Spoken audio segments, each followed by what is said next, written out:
Hi guys, Bran here, and I just got done with a 12-hour stream where I did a lot of PTB shenanigans, so I have a lot of takeaways to give to you in terms of my impressions of the 6th anniversary PTB, as well as the changes that they implied they were going to be doing in the actual anniversary celebration itself. So without further ado, let's go ahead and talk about the wonderful things that happened today. Well, yesterday. So first, let's talk about the Dredge, which is going to be the new killer. His power is cool. It kind of reminds me of like a Turbo Sadako, where it has aspects of teleporting and stealth mixed into his kit, but none of these things really like overpower. His main thing, instead of like teleporting between TVs, obviously, is like teleporting to lockers themselves and interacting with lockers in that way. And I think in a sense he's like actually way more efficient than Sadako when it comes to teleporting, because you obviously like you can't undo a locker. There is a new mechanic in the game that you can now lock lockers, but he still breaks through it. It just kind of like takes him a second to break through said locker. So there's still some aspect of counterplay there, but it's not nearly as devastating as Sadako's counterplay, where turning off the TV just absolutely deletes her access to that. So yeah, definitely like better on that regard. However, he's also better in the idea that when he teleports, he leaves a husk behind, or it's called a remnant officially, but he leaves a husk behind, and at any point before he actually teleports to a locker, he can teleport back to that husk, which sounds like just a quality of life thing, but in reality, you can use this at loops to essentially create a situation like the artist, where she puts the bird on one end and herself on the other, so either you're getting hit by her or you're getting hit by the bird. He kind of creates this situation. It kind of creates this situation where you're going to go to a short tile, and then he starts chasing on one end, and then he puts a little husk on the other, and you're darned if you do and darned if you don't. Either you run into him and he hits you, or you teleports to the other guy and he hits you with his husk. So you're kind of in a situation where it's lose-lose. And that's kind of like my only worry about him being like too strong, quote unquote, especially for the survivor side of things, is that he kind of does do the artist thing where he kind of locks you down into a hit or be hit situation, and there's not a whole lot of counterplay to that. On his weaker side though, his Nightfall power, despite being his most intriguing part of his kit, isn't really helpful. So you're supposed to be building to this Nightfall through like hitting and hooking people throughout the match, and when Nightfall finally falls and everything gets dark, Nightfall doesn't really do anything. Not really. His power is described that like when night falls, it makes the survivors like harder to utilize resources against you, but it doesn't really happen. It's supposed to be like, oh well, we lowered your visibility so you can't see, but you can kind of just see just fine. Playing against him for hours and hours, his darkness from Nightfall is like no worse than the deep wound screen, or like having a boon right next to you, you know, like your vision's not obscured that much. So I think like that should be changed or buffed in some way, because you're literally building the entire match to this. Like imagine if you as Myers had spent the entire time stalking people the entire match, and then your tier 3 wasn't even that good. Like you didn't even have an extended range on your lunge. You just had the insta down but no extra lunge. That's how it feels to build up and have Nightfall happen, because you build the whole match up to this moment and then it kind of doesn't really do anything. So it's kind of just like, I don't know, it's just not that impressive. And I feel like if it's the main part of his kit that he's constantly building up to, then that should be a little bit more prevalent. Otherwise, the Dredge's powers, his animations, his overall design, just simply immaculate. I think it's really cool to not only have a non-humanoid killer in the game again, but actually have like a spooky. He's actually kind of scary. Like his movements are unnatural and weird, and the screaming and the Nightfall's kind of eerie. He's actually kind of scary in a horror-based game, which is actually really nice. All right, so his perks, thankfully, are kind of a mixed bag. They're not just like guaranteed value, or just like another set of like gen regression perks if you're worried about that on the survivor side of things. His first perk is Disillusion, which is after injuring a survivor, Disillusion activates for 12 seconds, which if somebody vaults over a pallet in that time, they will break it. So essentially you're forcing a survivor to have the Legion's Eerie pin that causes them to break pallets when they vault, which is a cool idea. In practice, I only got this to go off once or twice in 5 hours straight. Like, this perk, okay, so the problem is fundamentally, when you get hit, you usually use your speed burst from being hit to go chain another tile together. Because often the killer has made it to the pallet or the window, and that's usually close to where you got hit. So you don't really want to stay at that tile most cases. So you usually end up chaining it with another tile and running to another tile. So in that case, unless you end up for some reason like pre-dropping that pallet and vaulting it right away, like, which is really weird and not good, this realistically isn't happening too much. So I don't know. The jury's kind of out on this one. I wasn't too impressed with it. I didn't get a lot of value out of it, but maybe you did. Darkness Revealed is probably the most gimmicky and the most like fun perk that he has. When you search a locker, the auras of survivors within 8 meters of any lockers are revealed to you for a few seconds, and like on the surface, it's not very good. it's not that crazy. Essentially, like searching a locker for like no reason is kind of dumb, unless you're like Trickster or Huntress. In that case, it's like turbo good on them. It's like perfect. Like if you run that in conjunction with Iron Maiden, you're gaming. You're good. I can also see like a doctor running this. Because, you know, a lot of people hide in lockers to, you know, avoid the stack blast. So if you're actively searching for those people, you could also probably get value there. But it's kind of a gimmicky one, but I can see it being a really, really fun perk on certain niche killers. I think Septic Touch is the perk that'll probably get the most use out of his perks. Whenever a survivor is healing within your terror radius, they become blind and exhausted, which is pretty good. That's pretty good, especially if you run it with things like Sloppy and other hemorrhage causing situations. That way people are constantly like feeling compelled to heal, which puts them in a very, very stressful situation. I still don't know, but the jury's out on this one. I don't know if that one will be super good, but it definitely seems like it like kind of pairs well with like the recent hemorrhage changes, so we'll see.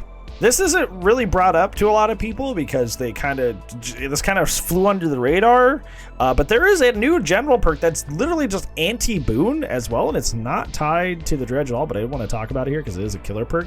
When you kick a boon, Shattered Hope, it breaks the totem, which is something that a lot of people suggested as just a fix to the boon mechanic in general. Anybody that was within the boon's effect is revealed to you briefly. That is really good. That's really good, especially with Circle of Healing being brought almost basically every single match. The question is it worth a perk slot? Is it worth a 4th perk slot? Or are you getting more from running other stuff in its place? It's definitely good. We just need to know if it's B+ good or if it's like S tier good. You know, like where is it in that zone? And I guess that just depends, right? So I would love to see that used on live servers and see how good that actually ends up being. Okay, so the survivor, Hattie, very, very cool, greatly designed. I don't get what people are saying about the fact that she doesn't look pretty or she didn't look good when they ended up putting her in the game. I don't know. Go touch grass, dude. Like, if you're worrying about the way a pixelated woman in a video game looks because it doesn't, you know, do it for you enough, you're a weirdo. So, like, go touch grass. Honestly, she looks great. Her pose and her in-game avatar is also unique and the best among new survivors, and I really, really hope that they go back through the old survivors and kind of give them more dynamic poses like she has in the in-game avatar. Her perks are kind of meh. I mean, I played a lot with her perks, and I'm not too impressed with them, to be honest. I wasn't having a whole lot of fun with them. Inner Focus is her first one. You can see other survivor scratch marks as if you had self-aware, or formerly known as fixated, except for, you know, everybody else. And when another survivor loses a health state within 32 meters of you, the killer's aura is revealed to you. So this perk you would think would be like you hear that and your brain goes like, oh well, that would be perfect for like a flashlight situation, right? Because you're getting aura reading of the killer, you're getting aura reading, you're seeing the scratch marks, so you see where they're running. But honestly, this perk doesn't do anything that like Bond or Empathy doesn't do better, or just like flat out listening to the terror radius and following where the terror radius is going. Like, this perk does a lot and somehow is still outclassed by the other perks like Bond and Empathy that do a better job of helping you secure that flashlight save, or just outright having enough game sense to follow the terror radius and understand how close it is and know where to go, you know? Even like Any Means Necessary is like on par with this, because any means you can see when people are dropping pallets, so you know where the chase is happening, right? This you only know when they get hit, and just kind of like see the scratch marks only if you're within 32 meters. So this perk, I wasn't actually too impressed with this. I think that might be a hot take. I wasn't too impressed with this one. People seem to like this one. I was like, it's okay. I think Residual Manifest is definitely going to be the main perk that people love out of this, because obviously this allows you to farm for flashlights. This is pharmacy, except for flashlights. Everybody says it's pharmacy, except for flashlights, but it's more like appraisal, because you got to search the chest first and then rummage. But that rummage is a guaranteed flashlight, guaranteed yellow flashlight. And it also has a secondary effect that if you blind the killer, it gives them the blindness sound effect, like that survivors have. It was really, really funny today, because I was playing, and I downed somebody after they blinded me, and I picked them up, and I was like, where are all the hooks? Where are all the hooks? And it was like I was being blinded. like I had no aura reading on the hooks, so I didn't know where to carry them. So it was funny. It got like weird value there. But this one's going to be used to farm flashlights. Obviously, when the Bloodwood's being a jerk and not giving you any. So I think that's going to be its main thing. And it has a very, very niche use, a very, very good use that helps with that play style of the game, which is very, very cool. This one, Overzealous, is a perk that I've been saying a lot. I want to see what happens on live servers. So Overzealous, if you crack a totem, if you break a totem, your generator speed is increased by 4% until you're hit again, until you take a damage state. This perk, okay, so like on the surface, like any perk that just kind of like gives you gen speed is obviously a dangerous path to walk, and that could be really strong. I had a friend run Prove, Resilience, and this, and was powering through gens in like 40-45 seconds. But like he stacked 3 perks to do that. He stacked 3 perks to do that. So how often is that realistically going to be happening? And you say, well, probably not. But then again, if you run across like a Swift squad or 2 or 3 people intentionally running that, 45 seconds happening multiple times throughout a match is pretty strong. So I don't know.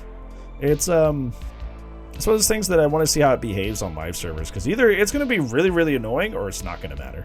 So the map, the Garden of Joy, is actually really, really cool, but it's just interesting. It's just an interesting map. It has reliable setups, and there's not a whole lot of randomness to it, which is interesting because part of the game's asymmetry is that the map spawns are different. You could win because of a cracked setup, or you could lose because of a dead zone. That's kind of like part of what the game is about. It's kind of like part of the notions. But this map is pretty static for the most part. Some of the tiles around the middle and edges change, but for example, there's a static jungle gym that spawns in the back right near the motel sign, and then next to that motel sign is a safe pallet and a fast vaultable window vault that acts like a long wall jungle gym, and that long wall jungle gym that's next to that connects to a path tile, and that path tile leads into shack, and that's always there. None of those positions change. So a good survivor knows where these things are. They are good resources, and we'll be able to do a lot of work with this map. Main building is also very, very good. There's a lot of windows that you can't really circumvent without vaulting straight after them. Like, on Haddonfield, like you'll go up to one of those top windows and they'll vault out of it, but like there's like a hole in the wall that you can walk around and follow them out. There's not a whole lot of that in that main building. So you will often be like vaulting out after people, and I kind of dread that main building on M1 killers for that reason. Or even like Bubba and Billy trying to get a chainsaw and somebody just vaults out that window and you can't just like go around to try and catch them. It's a pretty strong main building. And there's also like a lot of situations like down below on the first floor where you can end up with like 3 windows that you can't easily circumvent. And even if you don't get all 3 windows, you get 2 of the windows and a safe pallet in the living room. So it'll always give you either all 3 windows or 2 windows, 1 blocked, and then a safe pallet. So you always have 3 very strong resources down there in the main floor consistently. There's also not a whole lot in the way of dead zones, which was like the main complaint about Haddonfield, which I have feelings about. However, I think it's cool, but I hope it's not too strong. I've had some matches today where everybody ran dead hard, and even those small dead zones that the map does have just like were easily cleared, so the map just had no drawbacks whatsoever for Survivor. And I don't know, I feel like a coordinated team on this map could be really, really scary, and I don't look forward to facing coordinated teams with meta perks on this map. That being said, the map is very, very beautiful and stylistically great. It reminds me kind of like an old DBD map. Like if they were coming up with a new realm like back then, but just with today's graphics. Like if they were coming up with a map in 2016 or 17, but they did it with today's graphics, and also without the annoying, overpowered setups. I think like for some reason it just kind of fits like a behavior video game map. Like it's kind of like ticks all the boxes. Maybe I'll make a video about that because I really want to talk about why this map just like visually feels good and feels like it fits in DBD, because it really does, and it's really, really cool. So the other stuff like the Funko Pops and the dating simulator, I don't really care for too much. So I'm not going to talk about this, but I want to talk about my favorite changes that came out of the anniversary stream, and that being the balance changes and the prestige rework. Behavior wants to directly rework meta perks on both sides, and these are your typical suspects like Ruin and Pop, and on the survivor side we have Dead Hard, DS, etc. on that side. The fact that they openly have said, yeah, we know these perks have been strong for way too long and we need to shake up the meta, and we are going to shake up the meta, is like, that's all they've been asking. I feel like DBD isn't not fun. DBD is a fun game. DBD's imbalance is what makes it not fun. DBD's lack of balance is what makes it an unfun game. And perks have a huge responsibility when it comes to why the game's imbalance exists. So the fact that they have openly said, yeah, we know that, and we don't want perks deciding games anymore, I'm happy and proud that they're doing that. I'm like, I feel heard. I'm straight up, I feel heard. You know, I sit here and whine about this stuff every week, all the time, literally daily. And they just said, yeah, we agree, we'll fix it. Okay. As we say in fighting games, we take those. We take those. I'm in. Let's just praise that it actually makes sense, and the changes they make don't inadvertently make things worse. Like how they tried to nerf Ruin back in the day, and it ended up becoming the most used killer perk for a very long time because of how good it was. Let's not do that. So my second favorite, and probably if there was one takeaway, if you said, what is your favorite thing that happened today? The Prestige rework is godlike. Amazing idea. I never would have thought about this in a million years, but it makes total sense, and it's big brain. It's literally a big brain. So they have taken the Prestige situation, which I would openly tell people, as someone who has every killer Prestige, don't Prestige. There's no point. I would tell people that. Don't Prestige. There's no point. Just perk out your character. I would tell people that literally all the time. Literally all the time. So they took that and they looked at the perk grind.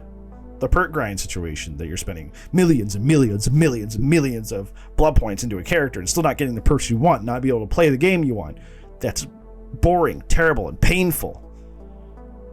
And they said, why don't we just put these things together? And it's genius. It's absolutely genius. So Prestige no longer removes your stuff.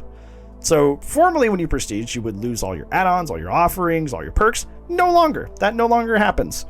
Or will no longer happen, rather. And now, for every level you have Prestiged your character, you get perks of that rank on every other character that they can be on. For example, if you're confused about that, let's give you an example. If you are Prestiging Legion, you Prestige Legion to rank 1. You now have Iron Maiden, Discordance, and Mad Grit on all of your killers at rank 1. If your Oni is Prestige 1 and you level them up to Prestige 2, you now have Nemesis, Blood Echo, and Zanshin Tactics at rank 2 on all of your characters. If you have Bubba at Prestige 2 and you level them up to Prestige 3, you now have Barbecue, Franklin's, and Knockout on all of your characters at rank 3 max strength. Is that not genius? Is that not an amazing idea? They made Prestige not pointless, so people can get cool cosmetics for free, essentially, so they can be happy and finally like enjoy what the rest of us have been enjoying without like the terribleness. The perk grind has been incredibly reduced. You just gotta actually like commit to I don't know, I guess putting in blood points into somebody and actually having cool cosmetics. Oh no, that sounds like such a problem. So then you get all these perks on all these characters for free, not for free for, you know, prestiging the character, but like for a very, very low price comparatively. And if you hate that and you really don't want to do that, the teachable system still exists. They're not taking it away. And there's also rumblings of a second legacy going on for those of us who have already already prestiged our characters, but that has not been confirmed. They just said they want to do something special for us, and a lot of people are, the conjectures that it's legacy again, but a different kind, specifically for this situation, which would be sick. But yeah, that idea just amazing, top to the bottom. I wish I had thought about that. I think it's just really cool, and I'm gushing about it. I know, like you haven't seen me this aggressively positive in a while, but I am aggressively positive. I think that's a genius idea. Whoever came up with that idea needs a god darn raise. They need a raise. They need a raise right now.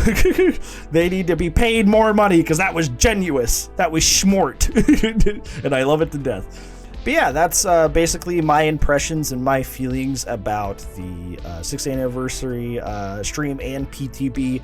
What are your thoughts? Is there anything that stuck out? Anything that you wish was probably covered more in terms of my thoughts and feelings? Let me know down in the comments below. But other than that, I will see you in tomorrow's video, friends, because I do upload daily. But if I don't see you in that next video, I will see you when I see you, buds.